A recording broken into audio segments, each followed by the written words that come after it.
ये में धारण किए તે સબ ચિંતા મિટ જાય.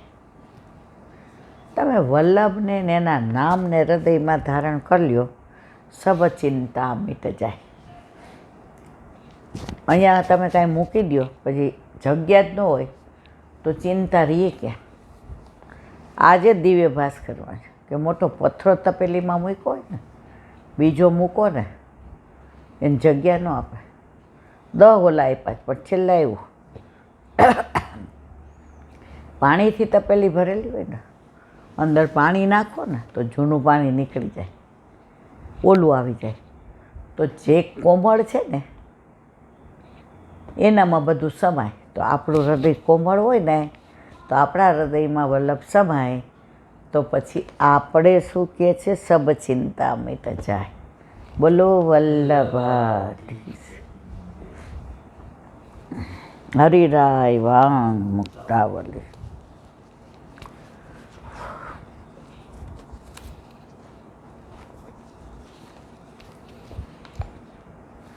સ્વતંત્રા ભક્તિરધુના ભજસ્ત્રીએવ દ્રશ્યતે રાસસ્થાસુ તથાન્યત્ર સ્થાપિતા સ્વમુખાંબુજતે તદાશ્રયતા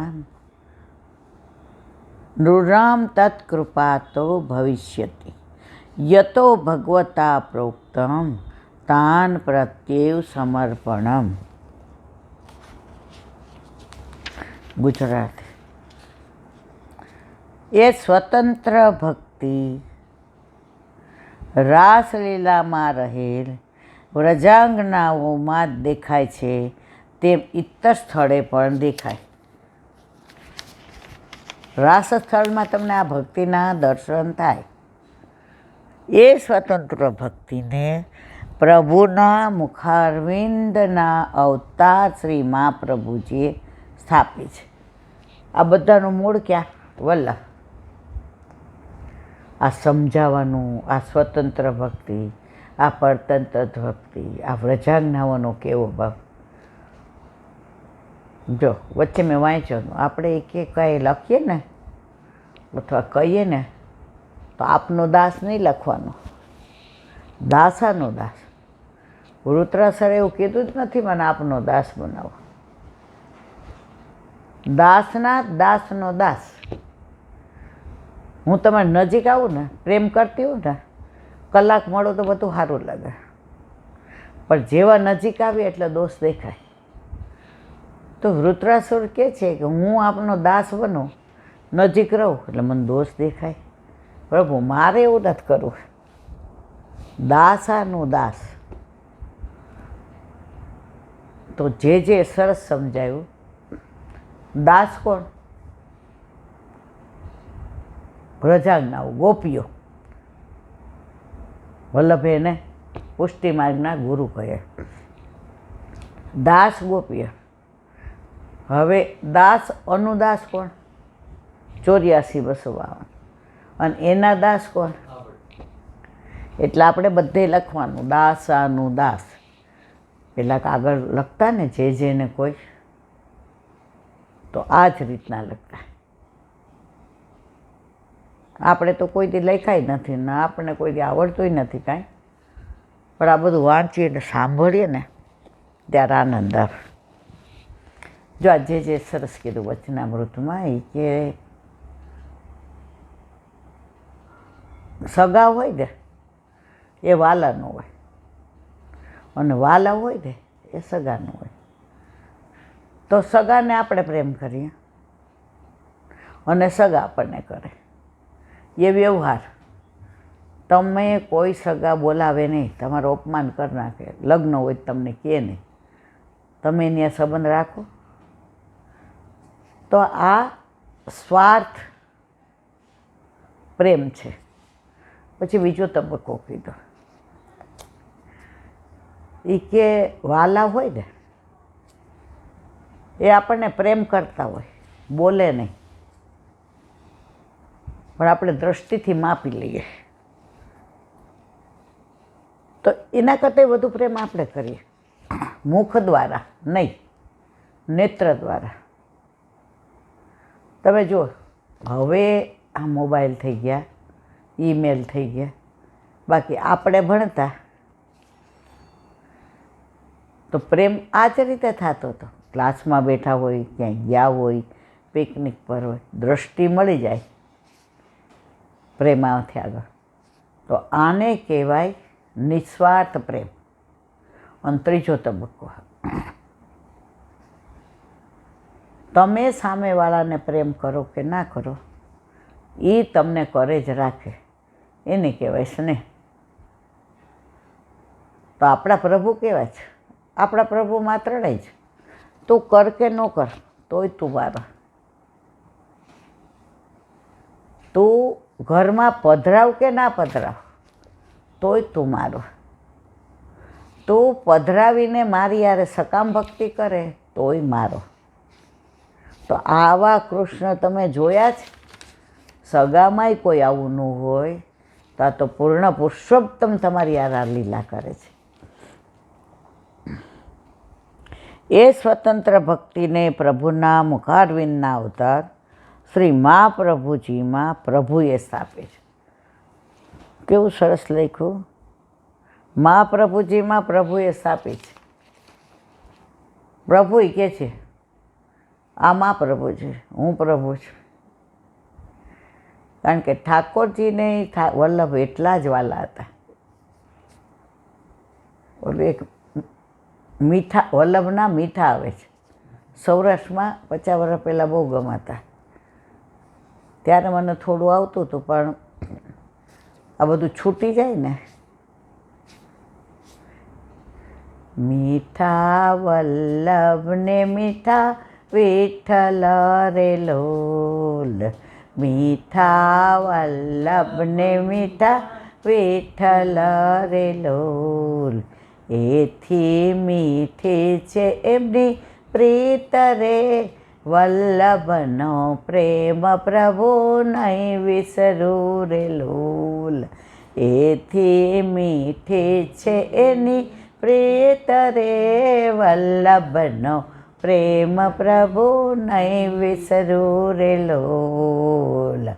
દેવી જીવોને શોધી શરણે લીધા લે લોલ, બ્રહ્મ સંબંધ આપી દાસ ભક્તિ રે. મારી બા બહુ સરસ ગાતી, પણ ત્યારે આ બધું આવડતું હતું. આ નોકરી, છોકરા, ઘર, વર બધું છૂટી ગયું. એ તો આ બહુ સરસ ગાતી. કળિયુગના ડાયરા વસંતના કળિયુગના ડાયરા, દુસંગના ડાયરા, કળિયુગના વાયરા, વલ્લભ વિના કેમ ચાલશે. કળિયુગના વાયરા, દુસંગના ડાયરા, વલ્લભ વિના કે. પહેલાંના ધોળની અંદર પણ ભાવ ભર્યો હતો, જોડકડા નહોતા.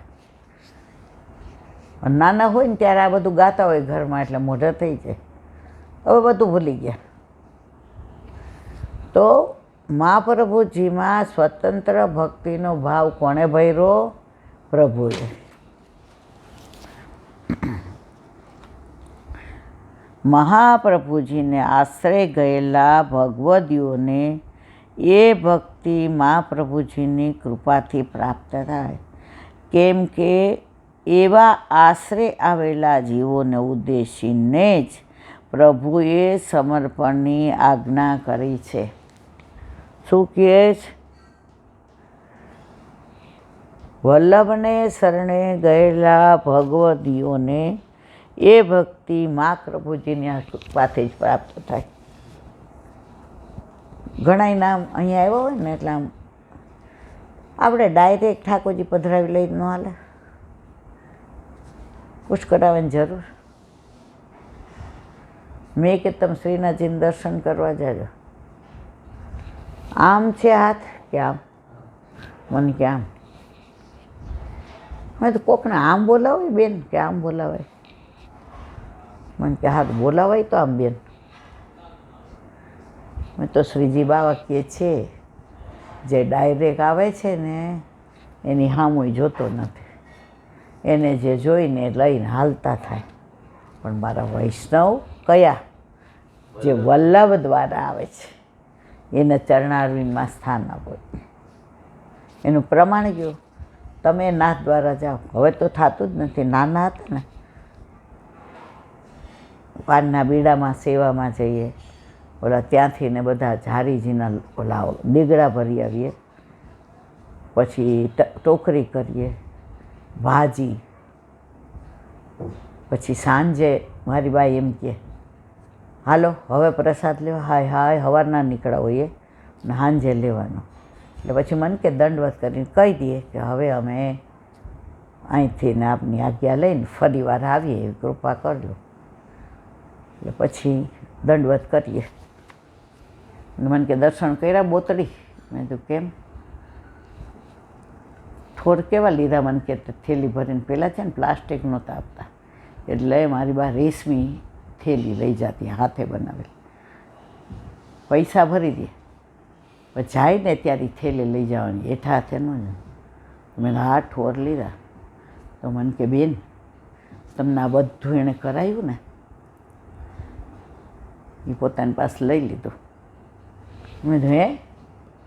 મને કે એટલે લીધું કે હવે તને ઠોર મારા ચરણારવિંદમાં આપું છું. હવે આખી જિંદગી તું મને છોડીને ક્યાંય નહીં જાય. એટલે ઠોર લઈને જાય. ખબર પડી તને? ઓલું કીર્તન છે ને કે પરમાનંદ અંગુષ્ટ દિખાએ રસ લે ગયો રી મેરી ભરી રે મટુકિયા લે ગયો. તો મહાપ્રભુજીને આશરે ગયેલા ભગવદીઓને એ ભક્તિ મહાપ્રભુજીની કૃપાથી એટલે ઘણા નહીં કહેતા ડાયરેક્ટ બધું ના ચાલે. મેં તો પેલા બાલ મંદિરમાં જવું જ પડે પછી બીકોમ થવાય. પહેલાં તમારે લગ્ન કરવા જ પડે પછી સાસરે જવાય. કેમ કે એવા આશરે આવેલા જીવોને ઉદ્દેશીને જ પ્રભુએ સમર્પણની આજ્ઞા કરી છે.